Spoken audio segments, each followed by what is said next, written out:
Welcome, my friends, to the showdown between the Tomb Kings, who shall be led by Ark in the Black atop his mighty chariot. And today, guys, we're going to be facing off against a Skaven, who shall be led by, I believe it's a Grey Seer, who's going to be on the Screaming Bell, which seems to be a really common pick. I actually see Aerocrastic use it a lot, and a lot of Skaven mains seem to really kind of favor this guy's lore choice.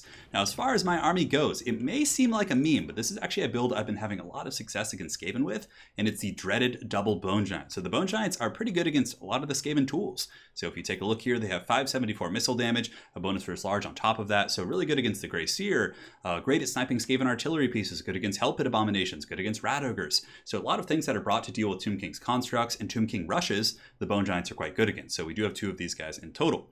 And on top of that, in the front line, it's going to be pretty chaffy. It's going to be Skeleton Warriors and a couple Tomb Guard. I think we have one Tomb Guard. Yeah, just one Tomb Guard in the middle, two Skeleton Warriors, and a couple Spears on the flanks.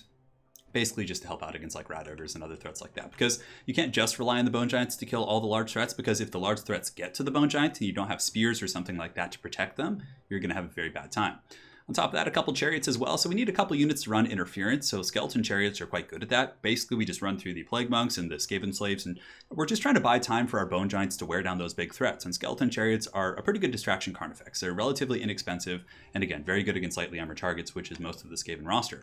On top of that, we do have a couple groups of the Nehekar Warriors, two of them, I think, one here and one on the far side as well. These guys are just absolute aces against Skaven. If they go with any skirmishing style of play, and even if they have like light infantry like Clan Rats or artillery pieces, Nehekar Horsemen are just good against all those. A really, really good skirmish cat for sure. 28, 32, 38 with decent armor values, plus I believe they have bronze shields. Looks like it. My apologies if there's a little bit of noise. There's some construction going on next door. So right here we do have the Ushabti as well. So the Ushabti are pretty good against infantry, and it's just kind of a good backline defensive choice. I'm not going to be rushing them in to, take Warp Lightning shots and things like that. More so, I like to use the Ushabti just to kind of sweep up the back line. So when the Bone Giants do get compromised or pressured, I can pull them in to clean up. Kind of like how I use Depth Guard with the Vampire Coast.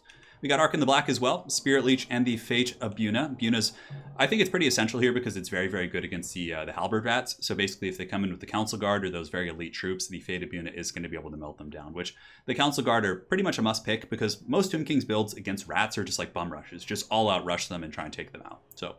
So for the rat build here, for my opponent, which I believe his name is a Pantera song, in the front line he's got Skaven Slaves in the flanks. This is actually something that is a little bit unorthodox, the triple Plague Monk, but Plague Monks can Shrek Tomb King's infantry pretty hard. Good combat stats, bonus versus infantry, immune to psych while their frenzy's active. Not a bad choice for sure. He does have the Natty Bubo Sharpshooters. He also has the Grey Seer of Ruin, who's been taking some heavy firepower here from my big old Bone Giants, the Bone Toll being paid. He's got a Hell Pit Abomination as well, another great anti-construct tool. This can fight constructs all day, and it heals itself. What's not to like? He does have the Council Guard in the back. He does have a Warp Lightning Cannon, some Rat Ogres, and the rest of it is just basically chaff, like Skaven Slave Slingers, Skaven Slaves with Spears, and then, of course, the Rat Ogres, like I said. So let's get the show on the road, guys, and have some fun. So firstly, the Bone Giants are going to be opening up initially against the Grey Seer, but of course my opponent here, very savvy, is going to be running his high-value assets into the tree line. But knowing he's going to do that, I basically get my Bone Giants, and now we're going to be going after the Warp Lightning Cannons. And though cannons can do some pretty good damage against Bone Giants have an insane HP pool, and they can usually out-trade cannons in terms of just like sitting and just trading shots. They cost 1,600. Warp Lightnings, I think, are 1,100. So yeah, it's a little bit more expensive for the Giant, but just the amount of hurt they put on those things is quite good. Now in the front, the Chariots do swoop in, and we get some pretty good value against the Plague Monks here. And Ark in the Black's charging in as well, just kind of running over Skaven Slaves. And like I said, just using them as a distraction Carnifex, trying to keep my opponent at bay, holding the advance because he does have the better front line. He has better troops, he has better punch, he has Rat Ogres, he has Hell Pits. He has a lot of good stuff, but in the meantime, like I said, Warp Lightning Cannons are being sniped by the Bone Giants, so shots coming down here, and here we go, and boom, and boom. So just absolutely wrecking those Warp Lightning Cannons. So now that there's just one left, I'm not really going to prioritize it. I'll pretty much just be ignoring it. And the Bone Giants are just going to be turning and shooting this Hell Pit in the face. So if I didn't have the Ushabti here, for example, the Hell Pit Abomination would have been able to go straight through onto the Bone Giants. But the Bone Giants just popping it twice right in that ratty rear right there, taking so much damage, and Ark in the Black is going to be probably dropping some summons to halt this advance right here. In the meantime, my Chariots have fallen back, taking some Warp Lightning play, but they will be moving up and re-engaging once again, trying to pressure the back line. And the Horsemen doing a really good job. You can see the Horsemen here in the back sweeping through these Skaven Slaves, but more importantly, we are able to force back that Hell Pit Abomination with the focus fire from the Bone Giants. But nonetheless, it does regenerate, so if my opponent's careful, maybe hides it for a while, brings it back in, he could get some pretty good value. On the flanks, my opponent coming in with some Rat Ogres and a pretty nice little Scorch right there, is able to do a ton of damage against my Skeleton Spearmen. And Bombardment's coming in. I believe that's going to be a Warp Lightning coming down as well, so he must have a Ruin caster hiding somewhere in the shadows that I perhaps missed. But, oh no, it's actually a Grey Seer of Ruin. So he's going to be coming in here with the Screaming Bell, just rolling in, and my formations are buckling here. The Skeleton Warriors are being just mince-meated here by the Grey Seer, by the Plague Monks and those other troops, but thankfully the most important thing being is that my Bone Giants are alive. So the Bone Giant's shooting in, trying to shoot that Grey Seer, but he just straight up matrixes that, just dodges it with impeccable agility there on that Grey Seer. But now we're going to be switching back onto the Hell Pit, which I know is a big threat, and also knowing the Hell Pit's nearby, I'm going to be pulling some Skeleton Spears and some supporting anti-large troops. Over here you can see that the Chariots were actually able to break the flanks with the Skeleton Warriors. Ushapti are holding back, unfortunately, against the Council Guard, who do have anti-large and AP, so not the best situation for them, but somebody's got to do it. And I do have some Skeleton Spears that I'll be pulling in now, basically just using them to kind of screen out and defend this Bone Giant. But Plague Monks are coming in, a lot of nasty stuff, and I don't know how long it's going to be until I get my Skeleton Summon back for Ark in the Black.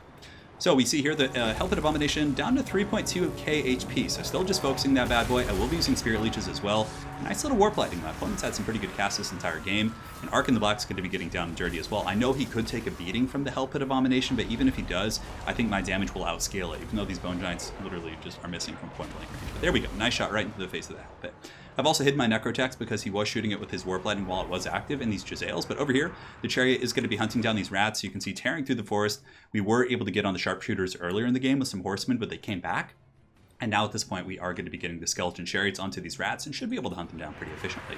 In the meantime, Horsemen just kind of reaving through the back line, but it has kind of devolved into a bit of a pit fight. So Spirit Leech going down, Unholy Clamor as well from the Skaven, going to give them some vigor and all that sort of good stuff. But oh no, Too Horrible to Die is procced, and he gets some fat heals, healing up. Literally, that looked like 2,000 HP. That was huge. But the Bone Giants have really good damage output against large targets, hitting for almost 800 damage there, it looks like. Now the next shot's going to be coming in right in the face. That's another 600 right there, and that boy is going down quick. On top of that, we're going to be using the Fate of Buna. So Fate of Buna is going to be going down on the Council Guard here, which is the reason why I bring Fate of Buna. Council Guard, if the Skaven can anchor on them in the late game and they're healthy, they have a Hell Pit and Rat Ogres and a Lord on top of them, it is so hard to break the Skaven. So here I really want to make a point to take these rats out with the Fate of Buna. So Fate of Buna going off, very, very expensive, so I'm not going to have too many more Spirit Leeches or things like that, but really just trying to kill that Hell Pit. I know if it comes back, it still has some healing. So here comes the Bone Giants right in the face, and oh, the Hell Pit Abomination goes down, it looks like. Yes, it explodes. Rats come out, and the Bone Giants stand there quite triumphantly. Really happy with their performance, and I feel like Bone Giants are a pretty underrated unit. I saw King of the Dead use them in the ECL, and they just like one-shotted a High Elf Chariot, and I was like, okay, there's got to be something to these guys. So the double Bone Giant's going to be turning about face now and going after the Grey Seer, who's pretty much the other logical target here. He's large, he's armored, he's one of the last powerhouses the Skaven truly have left, and they have a lot of stuff left. Council Guard are down to 39 models. Ark in the Black cycle charging should be able to deal with them, and he did get some Skaven Slaves on the flank with some Rat Ogres, and I used my Ushapti Summon to kind of pin those guys down. But here you can see the Skaven Slaves getting some peppering fire. My Ushapti Summon has disappeared, and my flank defenses, as well as these Skeleton Spearmen, are breaking. And on that note, the bounce power actually goes a little bit back towards the middle as my opponent claws his way back into this game here with his little rat claws here. And Ark in the Black's going to be chasing down the Grey Seer, and the Horsemen basically just have to run interference because Bone Giants, like, they're pretty good in melee. 31, 26, 400, they cause terror. But Ark in the Black's Skeleton Summon is going to be huge because it gives a buffer for the Giant who can now just stand and kind of fight without taking those pokes from the halberds. And of course, he is going to be able to, get back here and shoot.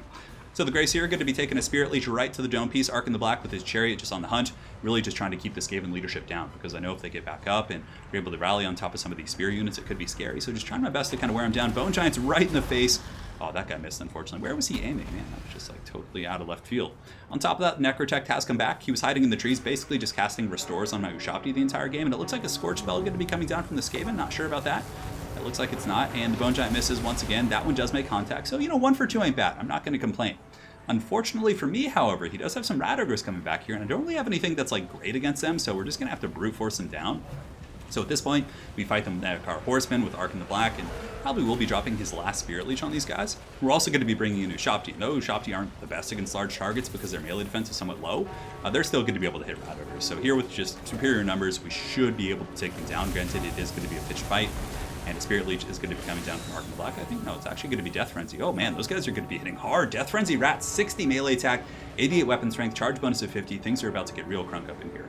Plague Monks have broken in, and Spears are coming in as well, so it looks like a bit of a resurgence for the Skaven. Granted, the bounce power shows me a little bit ahead, but if the Bone Giants do get dragged down just by a million pebbles here, of course, Tomb Kings, I don't have any way of healing these guys, because the Necrotect has used both of its Restores here on the Ushapti. The second Restore going through right now, just to make sure these Rat Ogres are taken offline, because they've actually been doing, just like I said, a lot of punching here, really taking out my Horsemen, who are now crumbling, and also doing some decent HP damage to the Ushapti. In the distance, the Grey Seer is coming in. Looks like he's thinking about it. Oh, but he takes a huge Bone Shaft right to the face. And at this point, we're going to be grabbing the chariots, trying to kind of weave through these forces, of course finishing off the sharpshooters, who, even with 5 models, can still do some decent DPS. So you can see here the chariots are going to be going up that direction, and then from there we're going to be pulling in to try and chase off the Grey Seer. But with the Grey Seer running, taking those shots to the face, it's basically just the Bone Troll being paid. So we have Ark in the Black, we have the Bone Giants, we have the Ushabti. All these guys should be able to hold the line here and potentially push back the Plague Monks. Plague Monks, of course, not going to be super good against armored constructs, and the Bone Giant, who I think only has 80 armor, actually. I wonder why he has less armor than other constructs, but I mean, I guess, yeah, they don't want the Bone Giant to be, like, super durable and tanky, right? There has to be, like, some weakness when you finally catch it. But nonetheless, it's enduring quite well. There are 6 Council Guard here, some Spears as well. This Bone Giant's at negative 25, but Ark in the Black is going to be coming in to try and peel off these Rat Ogres with the Necrotect.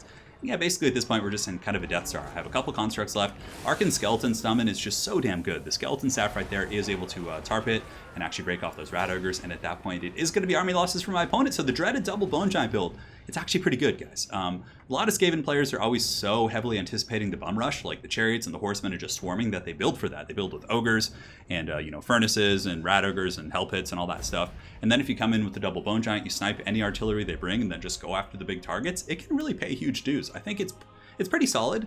Although, if your Skaven opponent knew it was coming, I think it could be scary. But again, they have to respect the other style of play as well, and bringing well-balanced armies is always pretty important. Now, even if this Skaven came with, like, let's say, a gun line, I think we have enough tools to harass it with the Skeleton Chariots plus the Horsemen. And the Bone Giants, of course, are quite durable, especially with the Restore from the Necrotect. I think maybe just taking the Necrotect off the Chariot, maybe cut one Skeleton Spear, getting a second Necrotect. If you wanted to, like, do that gunline trade, I think the double Bone Giants can do it, but you need to have, like, a couple of Restores extra. I think that would be pretty substantial. So yeah, definitely a very fun build. Hopefully you guys enjoyed this one. Give it a try yourselves against your Skaven friends and let me know what you think. And well played to my opponent, Sandblasted Skin there. A very, very solid player for sure. And yeah, you don't see the Plague Monks too often, but they got pretty good kills. 129, 173. They can definitely win those sustainable engagements. And he had a lot of good tools against the Bone Giant too, with the Hell Pit, the Rat Ogres, the Warp Lightning Cannons, the Sharpshooters, but thankfully we were able to hold back the tide of pressure that he did bring. So again, well played to my opponent. Hopefully you guys enjoyed this Tomb King vs. Skaven showdown, and we will see you guys on the other side. Take care.